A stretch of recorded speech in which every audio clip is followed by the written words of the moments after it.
గుడిమానేస్తా, అదొక భక్తి ఏంటిగా? స్తోత్రం చెప్పండి గట్టిగా. ఏమండి, చుట్టాలు వచ్చినా, బంధువులు వచ్చినా, తలపటి వచ్చినా, జ్వరం వచ్చినా, ఏదొచ్చినా ముందు దేవుడు పరిచయం, తర్వాత నీ పని చేస్తాడు దేవుడు, అద్భుతంగా చేస్తాడు దేవుడు ఆయన. స్తోత్రం చెప్పండి గట్టిగా. చెప్పండి. మన ఈ మధ్యన మా ఊర్లో చాలా మందికి ఇల్లు ఇచ్చారు. ఒక ఆయన ఇల్లు ఇచ్చారు. మా అత్తకు కూడా ఇచ్చారు. మా అత్తకి ప్రార్థన రాదు, ఏమి రాదు, వస్తుంది మొత్తుపప్పులో కూర్చుంటుంది. చాలా సంవత్సరాల నుంచి వస్తుంది మందిరానికి, కానీ ఏమి రాదండి ఆవిడకి. నేను చెప్తూ ఉంటాను, వచ్చిన దాన్ని ప్రార్థన చేయత్తా దేవుడు. చెప్పండి, వాళ్ళకెత్తాడమ్మా, అదేంటో నువ్వే చేసే బాబా అంటుంది.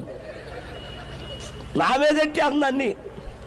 సరే ఇల్లు కట్టుకున్నారు, వాళ్ళకి డబ్బులు ఉన్నాయి కాబట్టి 4 నెలలు ఇల్లు కట్టేశారు. కట్టేసిన తర్వాత నేనే శంకుస్థాపన చేశాను, అన్నీ నేనే చేశాను. మళ్ళీ ఇంట్లోకి వెళ్తాకి ప్రార్థన పెట్టుకోవాలి కదా వాళ్ళు. మా మాయ అస్సలు గుడంటే పడదు, ఫుల్ తాగుడు బాబోయ్, ఏమా తాగుడండి బాబు. స్తోత్రం చెప్పండి. మరి ప్రార్థన పెట్టుకోవాలి కదా బాబు అని అలా ఆయనతో చెప్తే ఆయన అన్నాడట, నీది నీదే, నాది నాదే అన్నాడట. సర్లేనే ఆడెవడో మా మాయ ఎవరికో దగ్గరికి వెళ్ళి ఆడితో అన్నాడట, ఏమండి మా ఆవిడేమో పాస్టర్ గారు నమ్ముకుంది.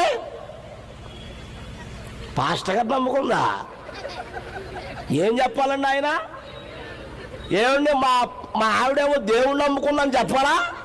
ఈడేం చెప్తున్నాడు, మా ఆవిడేమో పాస్టర్ గారు నమ్ముకుందండి, నేను మిమ్మల్ని నమ్ముకున్నాను, మరి రేపు కార్యక్రమానికి ఏంటండి అన్నాడు. అడిగాడట. ఆడన్నాడట, ఆ పాస్టర్ గారినేమో రాత్రి 12 గంటలకు తీసుకెళ్ళండి. ఎందులోకి? ఇంట్లోకి.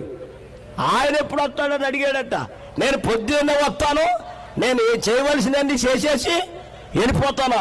ఆయన మట్టికి రాత్రి 12 గంటలకి తీసుకెళ్ళాడు. భయం ఉంది వీడికి? ఏమంటే భయం ఉందండి వీడికి?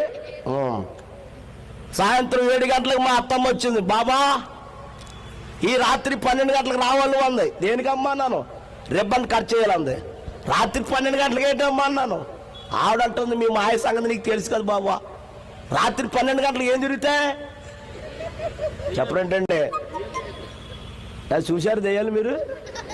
సరేలే, దెయ్యాలు తిరుగుతాయంట. ఓకే, ఆ అర్ధరాత్రి 12 గంటలకు వెళ్తున్నాను. కుక్కలు కరిచేస్తలేడు బాబు. ఏ ఈదికెళ్ళిన కుక్కలు ఎక్కువైపోయి మనుషులు తక్కువైపోయారు.